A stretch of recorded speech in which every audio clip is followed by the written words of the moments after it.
Muy buenas tardes. Agradezco fundamentalmente a los organizadores y fundamentalmente a la Cátedra del Diálogo y la Cultura del Encuentro por esta invitación. Invitación en la cual quiero hacer una advertencia importante. No soy un especialista en el tema de cambio climático ni en la ecología, sino que provengo del ámbito de la educación. Por lo tanto, la primera reflexión que debo hacer es que en este tipo de encuentros, los que provenimos de la educación, realmente aprendemos mucho, muchísimo, no se imaginan cuánto.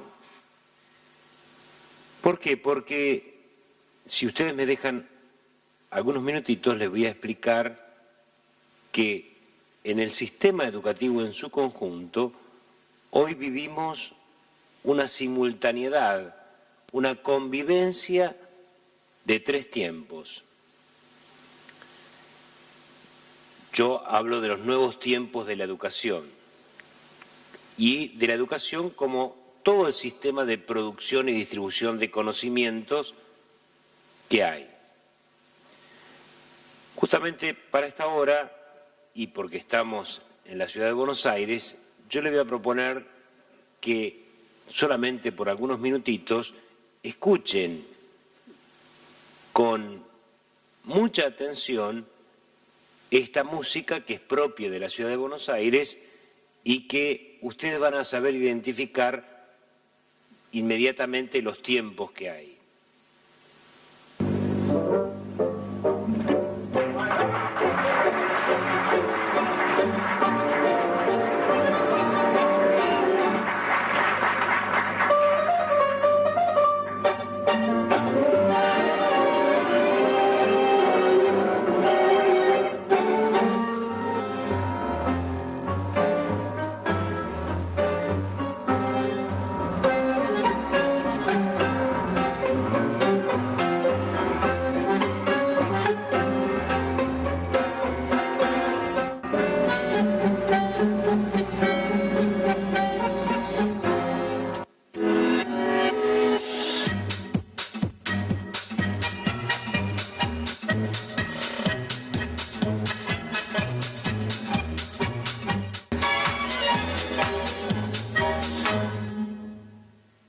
Es un mismo tango, nada más que uno es de una orquesta tradicional de D'Arienzo, pasa por Piazzolla y hoy estamos en el tecnotango. Yo creo que en la educación nos pasa más o menos algo similar. Conviven, aún en la Argentina, no solamente en la Argentina, sino en el mundo, estos tres tiempos. En todo el dispositivo de distribución y conocimiento occidental al menos, y parte del oriental muy importante, conviven estos tres tiempos. Un tiempo histórico, un tiempo promedio y un tiempo evolutivo. ¿Cuál es el tiempo histórico? Es en el tiempo que seguramente cualquiera de nosotros que está aquí sentado se educó. Había en esa escuela líneas historiográficas, héroes, batallas, revolución, guerras, territorio, límites, imperialismo, cronología, biografías. Había una concepción de la ciencia racional por el cual nos enseñaron a cualquiera de nosotros que la naturaleza era un objeto, donde no contaban los seres orgánicos y los inorgánicos, había patriotas, había laicos, no había creencias dentro de la escuela. Esos son los tiempos históricos de la educación.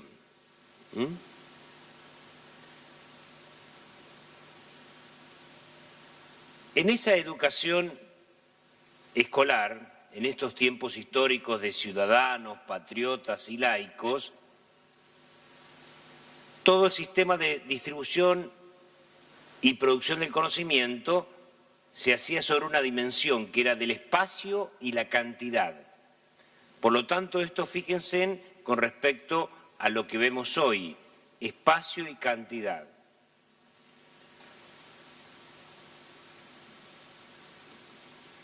Son los tiempos del libro, de la escritura, del texto, de las subjetividades marcadas, duras, contorneadas, de las biografías, de los próceres. Son los tiempos de la pedagogía y del aprendizaje clásico, donde estaba el docente y el alumno. Estos son los tiempos históricos que todavía conviven hoy dentro de la educación. Todavía están. Creería que en un 70 o un 80% de la educación, no solamente de la Argentina, sino también del mundo. Pero han aparecido otros tiempos dentro de la escuela o dentro del dispositivo escolar, que es a través del cual la educación se manifestó en los últimos 150 o 200 años. Y son que ahora vivimos los tiempos promedios. Esos tiempos promedios tienen que ver con lo virtual, con entusiasmos parciales, con lo que por ahí algún pensador dijo el fin de la historia, se acabó la historia. Son la etapa en donde comenzamos a escuchar el pensamiento de los organismos internacionales, donde comenzamos a ver la idea de continentalismo, de la maduración de etapas, donde los tiempos ya comienzan a medirse en tiempos de proceso y maduración dentro de la educación, donde las biografías son más flexibles, más blandas, son los tiempos líquidos, como también dice por ahí un gran sociólogo occidental, Bauman. Es donde por primera vez en estos tiempos promedios el cuerpo comienza a ingresar dentro de la educación, comienzan a ingresar las emociones y comienza la educación a verse influenciada por lo estético.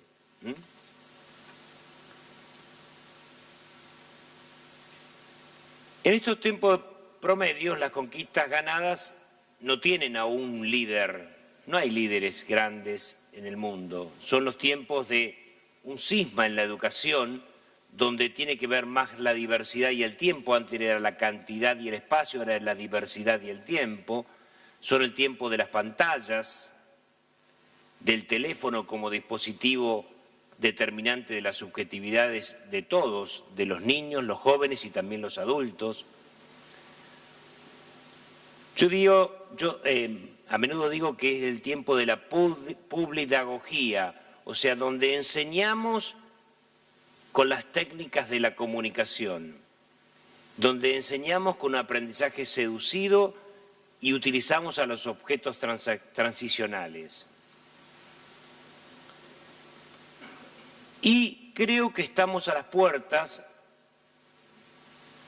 de lo que muchos creen que es ciencia ficción, que es el tiempo evolutivo, el tiempo en donde la educación es casi una energía, donde vamos a aprender fundamentalmente por la internet cuántica, por las subjetividades anónimas, todos nos van a enseñar, donde hablamos del aprendizaje zumbido y del aprendizaje que viene del interior, del aprendizaje que viene del interior. ¿Por qué hago yo esta breve introducción de lo que son estos tiempos dentro de la educación? Porque si yo me pregunto,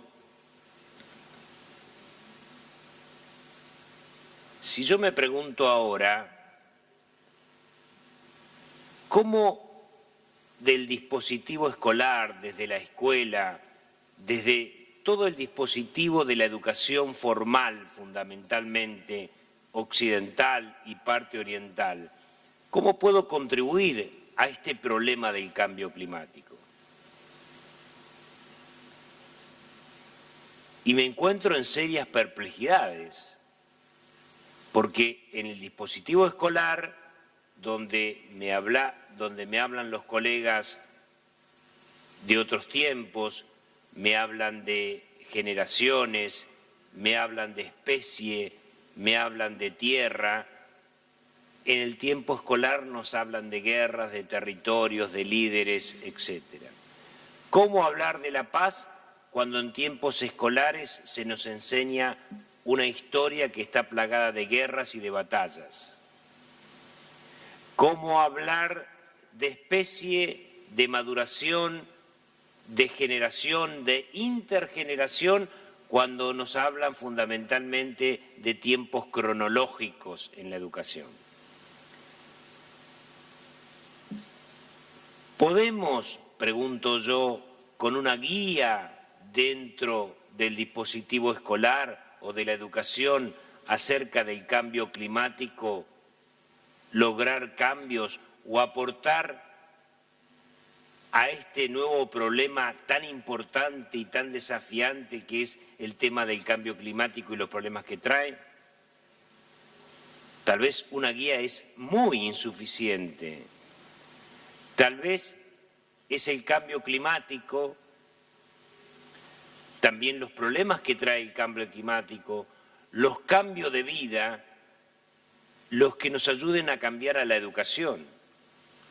Por eso yo hoy me encuentro muy agradecido de poder estar inmerso en este universo simbólico y de valores que hoy el aparato educativo escolar todavía no lo puede asimilar, todavía no lo puede digerir y tampoco está en condiciones de ayudar.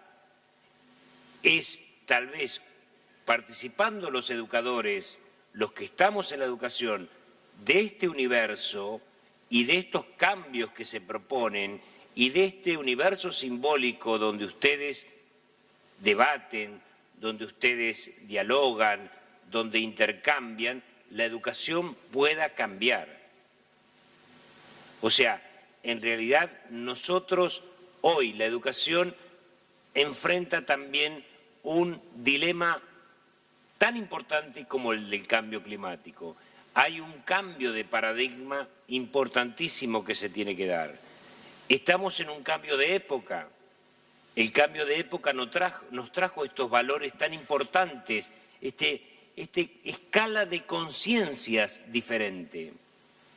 Pero si en la educación todavía estamos en escala de conciencia del héroe, del prócer, de la batalla, del territorio, de la geografía, nos hace muy difícil realmente desde la educación aportar.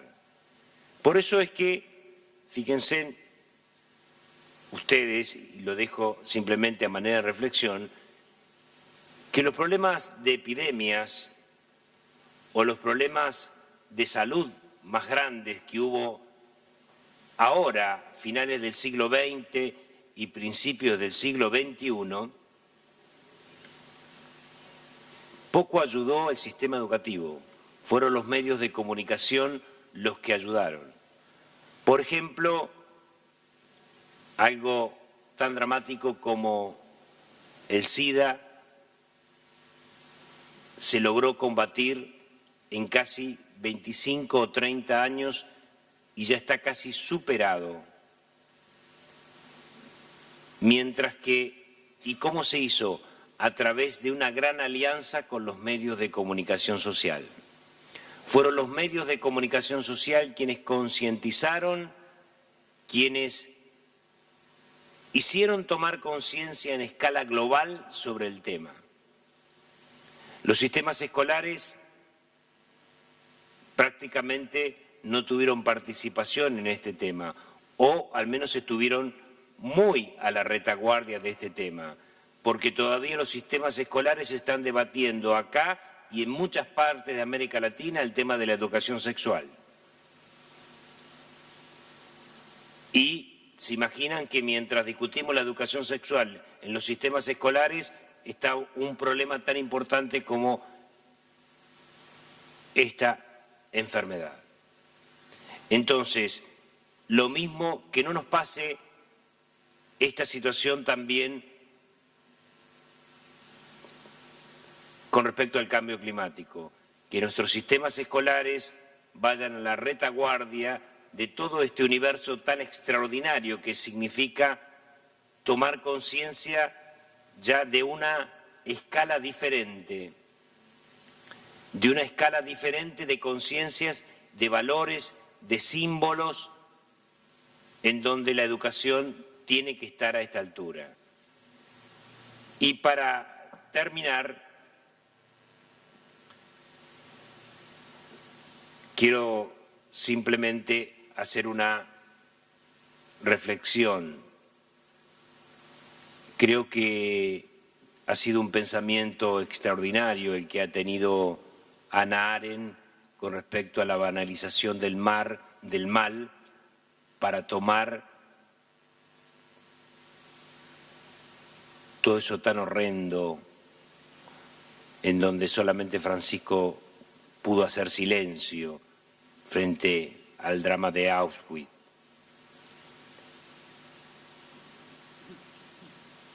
Hoy creo que el tema del cambio climático no vivimos la banalización del mal, sino el fraccionamiento extremo del mal. El mal se fracciona o se menudea el mal para que todo lo podamos hacer en porciones muy pequeñas, porciones tan pequeñas como para que no nos afecte en el más mínimo grado la conciencia. Por eso, todos hoy, frente al problema del cambio climático, todos, fíjense, con respecto a cómo administramos el agua o cómo administramos la energía, todos los días cada uno de nosotros comete un poquito de mal. Sin embargo, la conciencia de ninguna manera se siente afectada por el mal que comete. ¿Por qué? Justamente porque está fraccionado, está menudeado el mal en el siglo XXI. Entonces, es muy bueno que aquí, desde un diálogo interreligioso, podamos entender que hay que tener nueva estrategia frente al mal, frente a este menudeo. Y para esto hay que tener una conciencia global, valores simbólicos y valores éticos globales. Hay que pensar en especie, en tierra, hay que pensar en generaciones, hay que pensar en tiempos, hay que pensar en la diversidad. Todo este universo de valores, yo le agradezco que yo puedo embeberme aquí en este tipo de eventos o en este tipo de asociaciones, porque creo que en la educación lo necesitamos mucho y lo necesitamos para poder lograr cambiar la educación. Yo, en realidad, agradezco esta invitación y agradezco haber tomado un poquito más de conciencia de este mal para que realmente puje para cambiar la educación. Gracias.